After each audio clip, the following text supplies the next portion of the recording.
Thanks for stopping by the channel. We're out in the field today with the Gptoys S626 McGruff. We've got a rainy day here in southeastern Wisconsin. It looks like we're going to get a little bit more rain coming in, changing to snow pretty soon.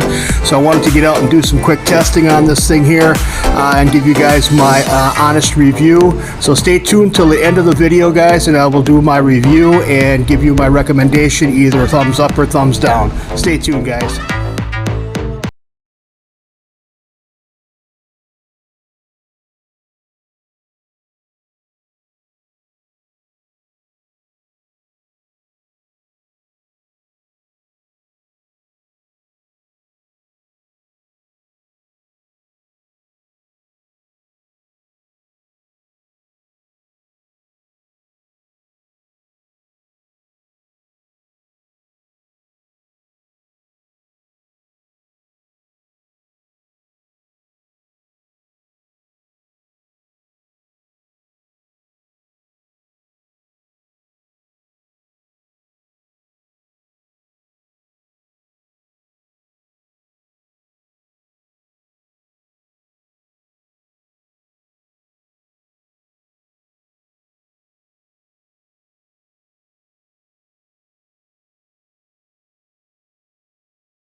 Alright guys, first part of this video is going to be in slow mode on the transmitter. You can see on the top here we have slow and a normal mode. It switches down to slow mode right now. Assuming this is going to be for more beginner, but we're going to give you a look at what that looks like.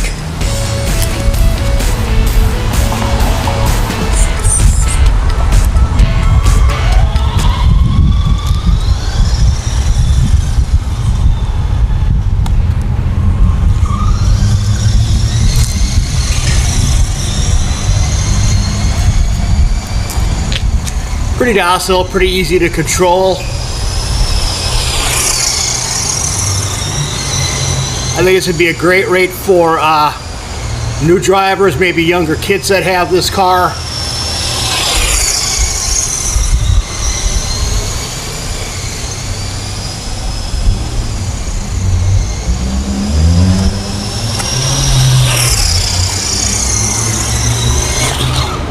Alright guys, now we're going to go ahead and switch this up. Switch this up into normal mode here.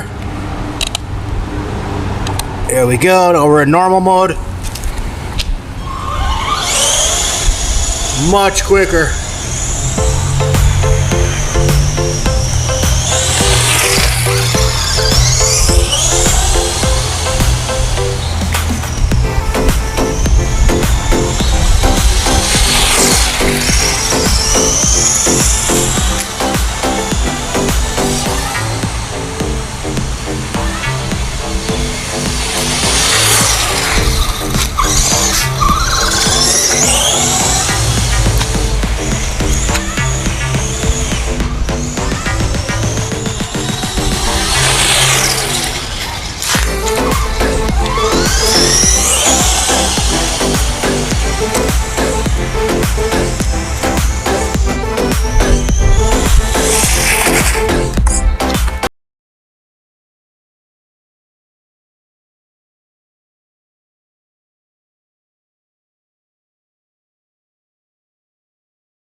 All right, guys, thanks for hanging out to the end here. Now I'm going to be doing my kind of like it or launch it part of the video.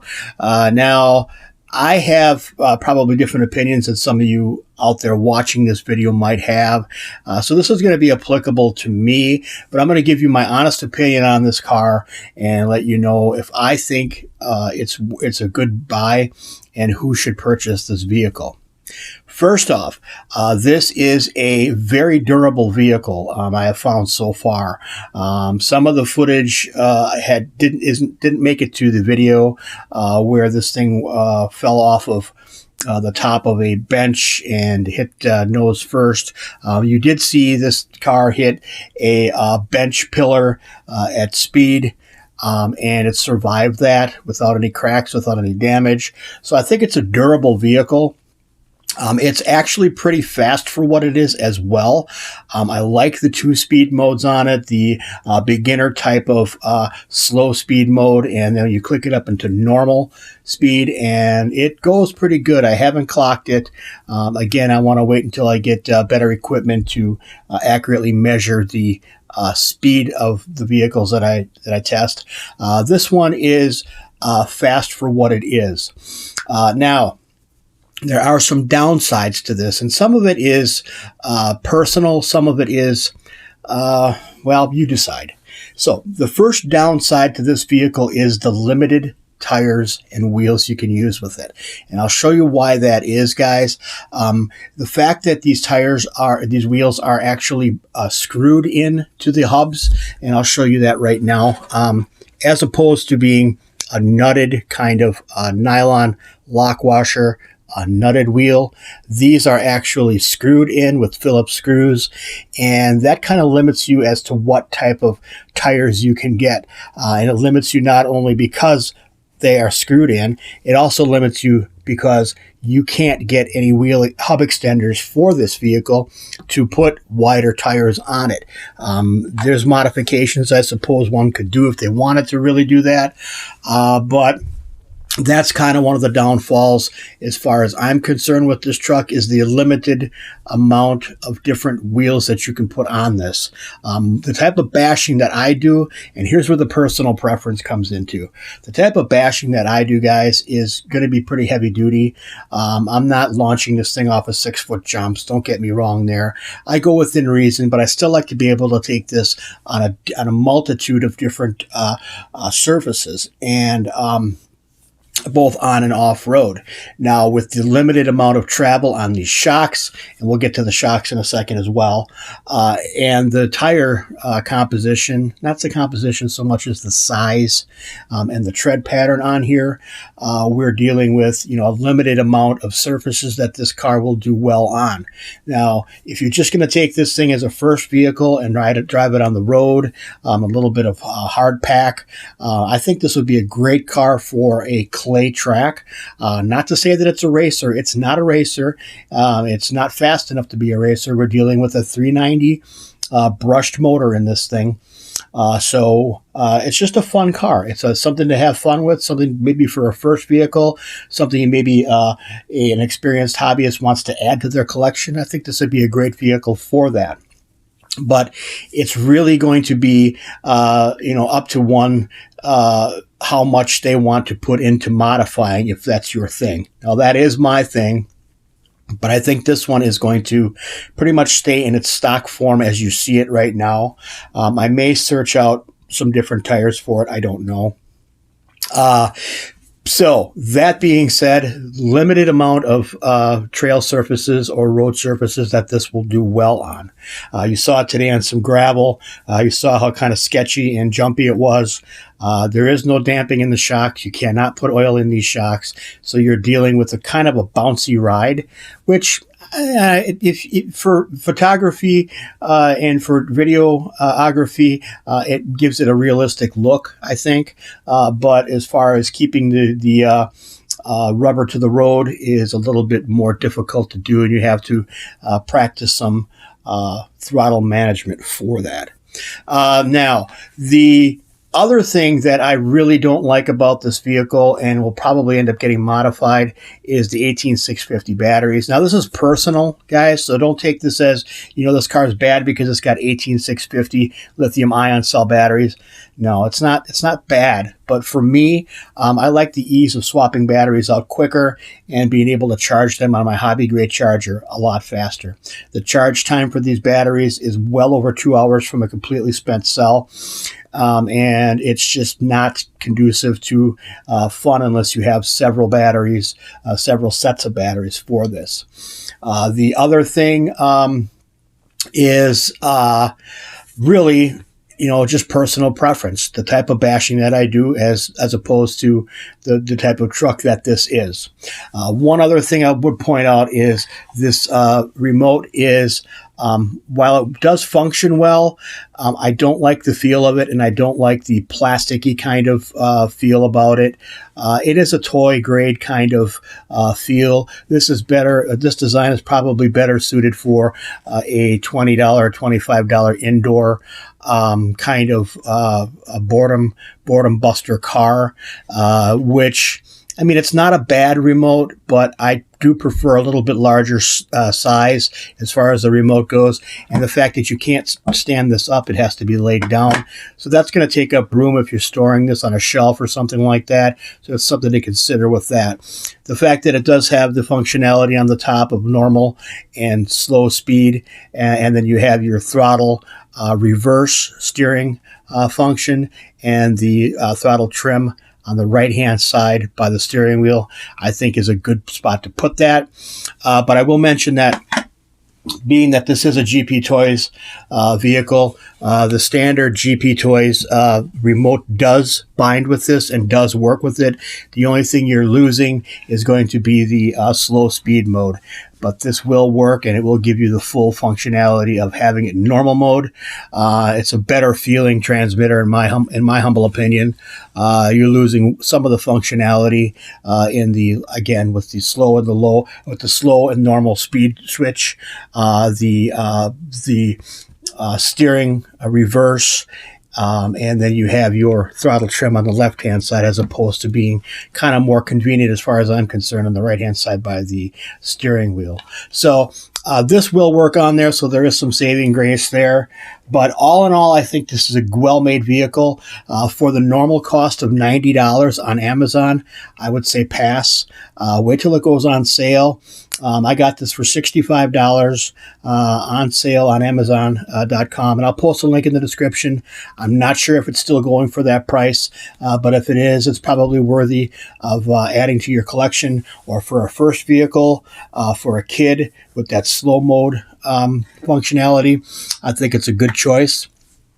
That's pretty much it for the video, guys. I hope you learned something. I hope that this was a enjoyable video to watch. If you guys have any suggestions or comments, please put them in the comment section below. If you like the video, give it a thumbs up. If you don't like it, give it a thumbs down. If you haven't subscribed, please do, guys. It really helps me out a lot. Thanks to all my new subscribers coming on board. And we'll see y'all in the next one. God bless the Republic.